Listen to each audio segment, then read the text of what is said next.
let's talk about your volunteering and kind of how you think you've personally benefited from being engaged at the community association level. One of the really amazing things about the CA and about working with a community association is the opportunity to try something different that maybe your career or your personal experience outside of a community association wouldn't necessarily give you an opportunity.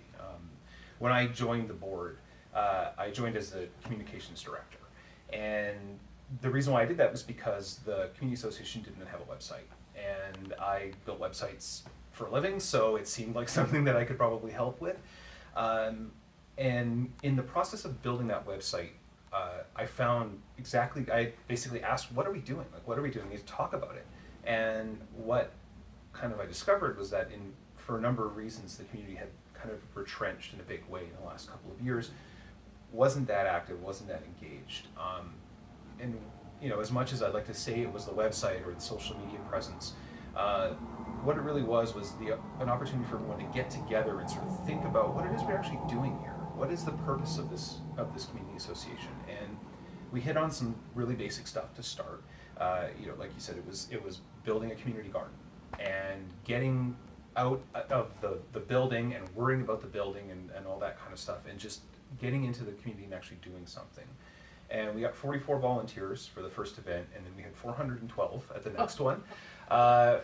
Only 44 beds, unfortunately, Yeah. so some of those folks are a little short on produce. But the advantage of that was we were able to spool out from that a whole bunch of new volunteers, a newly revitalized board. The community had been densifying tremendously over the course of the last 10 years, kind of out from underneath everybody. And for me, being somebody that was, at the time when I started, the youngest person on the board by almost 20 years, that's completely changed, because we've had younger families move in. We've had people with kids, so youth programming has come back in a big way. We've had a huge shift away from what used to be really focused on social events in the kind of style of an old school bingo type of event, into things that are much more family friendly, definitely kid focused. And what that does is it gives people something that attaches them to the community, the way that I was attached just by virtue of having lived there for so long.